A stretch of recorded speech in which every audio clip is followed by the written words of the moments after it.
Bless up. It's your boy Change Edge Cooper, and wanted to do a video today, just giving my feedback on opioid settlement dollars and some feedback on addressing the inequities even in substance use disorder programs and how we can even address stigma in communities of color as it relates to mental health and substance use disorder. So first and foremost, like the channel, subscribe to the channel. I'm trying to ramp up subscriptions, and because I'm gonna keep putting this content out there. You'll notice on my backdrop, I got my National Association of Community Health Workers virtual background because I am a capacity builder with them, on a contract with them, and trying to raise more awareness about the National Association. There's more and more of us community health workers coming together on a national level, and I'm grateful that the community health worker movement is ramped up the way that it is, because this is a way for trusted leaders to get out and contribute to improving the health outcomes of people that are coming from communities that they represent. And so shout out to the National Association of Community Health Workers, as well as the North Carolina Community Health Worker Association. And shout out to all those who are getting into who have joined the movement. Shout out to the OGs, the pioneers, but I do see community health worker as a way to address different things that affect the social drivers that impact the health of people that look like me. But to the point of this video, we're talking about the opioid settlement dollars. We're talking about substance use disorder, and I'm gonna share my screen with you because what led me to doing this video was actually somebody had shared with me this link and had asked me to go in the public comment and to provide some feedback, right? And so when I got here, I'm gonna read this off. Buncombe County is set to receive $16 million over a period of 18 years through the opioid litigation settlement. Communities can use these dollars to help attain outcomes for residents through treatment, recovery, harm reduction, and other life-saving programs and services. Pharmaceutical companies have also agreed to certain steps that limit the distribution of sale of the opioids, right? So for more information, including North Carolina's opioid settlement dashboard, they give a website to go to. This is all public information. I'm trying to get this out here. I'm trying to raise awareness. So you see on here what says, what are the most important ways that Buncombe County to invest the opioid settlement dollars? And see, I'm a person in long-term recovery. I like to let people know this because the feedback that I give is it's not just based off of me being a service provider, homie. You know what I'm saying? I am a whole live person in recovery. As a matter of fact, from 11 to 1, I'm going to kick it with a group of dads in recovery. We're doing a recovery dads play date. Like, we do this. This is a way of life for us. So whenever I speak on topics like this, it can get a little tricky, and it can even be challenging to choose. As it asks here, it says, what is your top priority? So me being a Black man with lived experience, who was also a service provider, in my mind, I'm thinking like, how do we address the inequities? Because you don't see a lot of Black people going to treatment. We still got that stigma in the Black community. So in my mind, I'm thinking of how can we address the lack of diversity in the mental health workforce? How can we ramp up, Black people engaging in treatment? So when I look at this list based off of that, I'm like, okay, I know that emergency behavioral treatment beds are important. Me being a person in recovery, I know that's important. I don't know a whole lot about the community paramedic program, but I know they're doing a lot, reviving people, bringing them back to life and stuff like that. Streamline and coordinate services provided by the county and nonprofit programs to increase ease of access. That sounds more like something that could contribute to resources going to organizations who are serving more Black people. When you look at medication assisted treatment programs, there's tons of money available for that these days. There's tons of MAT programs that's going on in my county. A lot of people doing some great work, but there's a lot of resources for that. Reentry support services, my heart goes out to reentry. Increase access to recovery housing. That's terrible. Me being a person in long-term recovery, I'm seeing how expensive these recovery houses are. So a person might go to ADAC and get 2 weeks of treatment, and then they get turned loose to go stay in a halfway house that costs $700-800 a month. Can a person afford that? Does that 2 weeks give them enough time to really get their lives together? Can they go get a job to afford paying that kind of money? Are they ready for the budgetary piece of that? Are they work ready? There are so many things that factor into that piece about the recovery housing, and so that's important to me. Like, I wish there was a way for us to have some houses that a person could go to and stay in for about 6 weeks without paying for nothing. All they got to do is engage in outpatient treatment, engage with a peer support specialist, engage with a clinician, and they can be in this bed. They have to engage in job readiness programming, which is available in the community. But I wish that was something that we could do right there with that increased recovery housing, but have something like looped in with the workforce development piece. That's what my team specializes in with Inspire Recovery Careers, which is funded by the Appalachian Regional Commission and matched by Dogwood Health Trust. And we have one certified peer support specialist that's funded by VIA. Salute.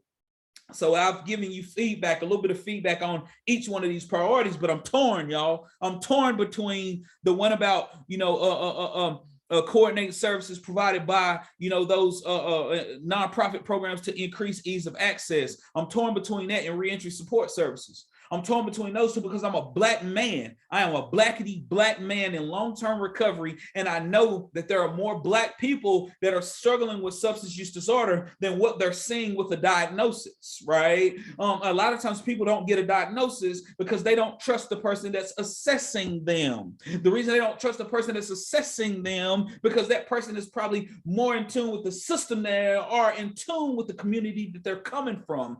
We can say the lack of diversity in the mental health workforce leads to a lack of diagnoses of the individuals that have substance use disorder and co-occurring disorder. So how do we address that lack of diversity in the mental health workforce? Tangibly, right? That's what a community health workers come in. We come in to address the health disparities. We come in to be links, liaisons, intermediaries between the community and the community services, right? And there are Black people that struggle with substance use disorder.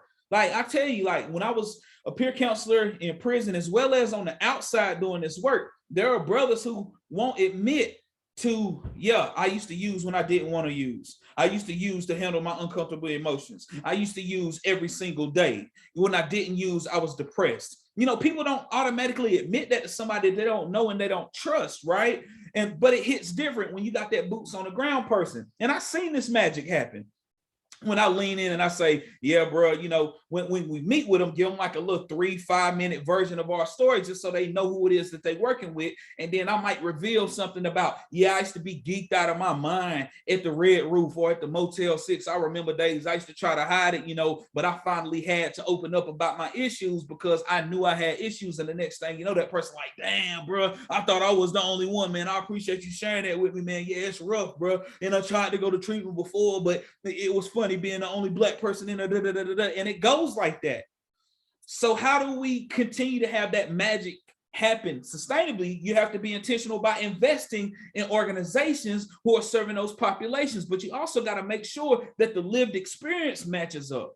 See, all lived experience is not equal. And I've been trying to tell people about that too. You know what I'm saying? All lived experiences are not equal. And so anyway, going back to this, I'm torn between and then you look at the reentry support services. That's a way that we definitely can get more Black people services. You know what I'm saying? Because there are more Black people that have substance use disorder than that are going detected, right? They can fly under the radar, but they still need that support. How do we address that? And I think we got to catch them coming out of prison, because for many of us, we didn't do treatment, but we did go to prison. We did have to do that treatment program while we was in prison. So I believe that including these, including the dollars into those reentry support services programs is a way to address the inequities. And I say community health workers, I mean, some of us are in recovery and we're certified peer support specialists as well, but I say community health worker because there are some influential people who are connected in the community and trusted in the community that's not in substance use disorder, addiction recovery, or mental health recovery, but they have that lived experience of prison.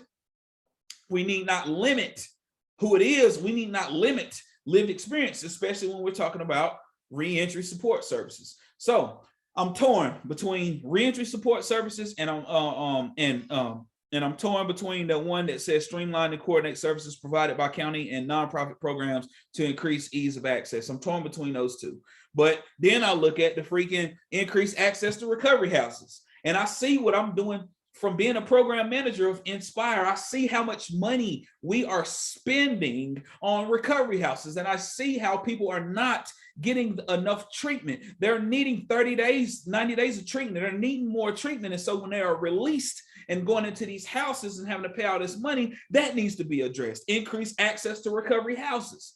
So in my mind, I'm like, oh my gosh, these are three I can't give a top priority. I will say that what breaks my heart is the lack of diversity in the mental health workforce, the lack of diversity in the addiction workforce, the lack of investment in programs that are doing this work. And there's not a lot of programs that are doing this work, but we can collectively come together. We can come together, collaborate, innovate, determine how somebody can contract some freaking services. You need some Black men that you need to contract, or do you want to improve your reach to the community and serve more Black people in your programs? Holla at your boy. It's not hard to find me. I know I'm passionate, but hey, I love people. I love coffee. You know what I'm saying? I love lunch meetings at Cornerstone. You feel me? Like, it's not hard, and I am here to help. I am not here to try to get all the resources myself. Operation Gateway is a reentry service provider, and I know that God is going to provide what we need to do the work, right?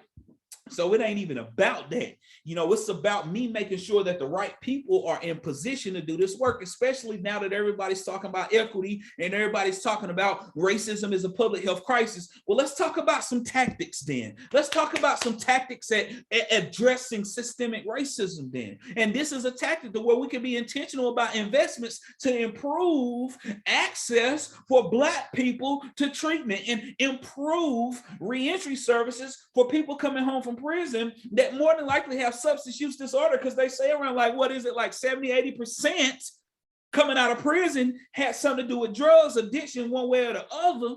You dig what I'm saying? So let's improve reentry services and make sure it's culturally aligned and specific, so that a person will be willing to open up, because the assessor didn't look like them and wasn't trusted, so they didn't admit to the assessor. So let's get somebody in front of them that they might be able to admit about their problem, and then get engaged in the recovery services. That's a thought, that's a tactic, and it's happening. It's happening, y'all. Like, I need not lie about nothing. I'm telling you, like, you can check the testimonials, check the record, check my rap sheet. You dig what I'm saying? Like, we serving people of all colors. And at the end of the day, Voices of Appalachia was created to address the mental health stigma in the Black communities of Western North Carolina. And we doing just that. You know, and we wide open on social media. We trying to get the word out there, raising awareness about everything. So we ain't just talking, we walk it like a talkie. You know what I'm saying? And hopefully y'all have kept up during this video. If I said anything that caught your attention, you want to learn more, my email is p.cooper@uwrcinc.org. p.cooper@uwrcinc.org. It's not hard to find me. I also put it in the description of this YouTube video. But I'm telling y'all, when it comes down to this opioid settlement stuff, and I ain't just talking Buncombe County, I'm giving the game to everybody. You know what I'm saying? I'm on LinkedIn. I'm meeting with some people from Surrey County and Forsyth County and Haywood County, and man, anybody can get it. If y'all want to improve the outcomes of the people of all colors, and you want to make sure that the inequities are addressed, holler at your boy. I got some ideas. I've had to do this work and survive in Buncombe County. Do you understand how challenging it is for a Black man to thrive in Western North Carolina?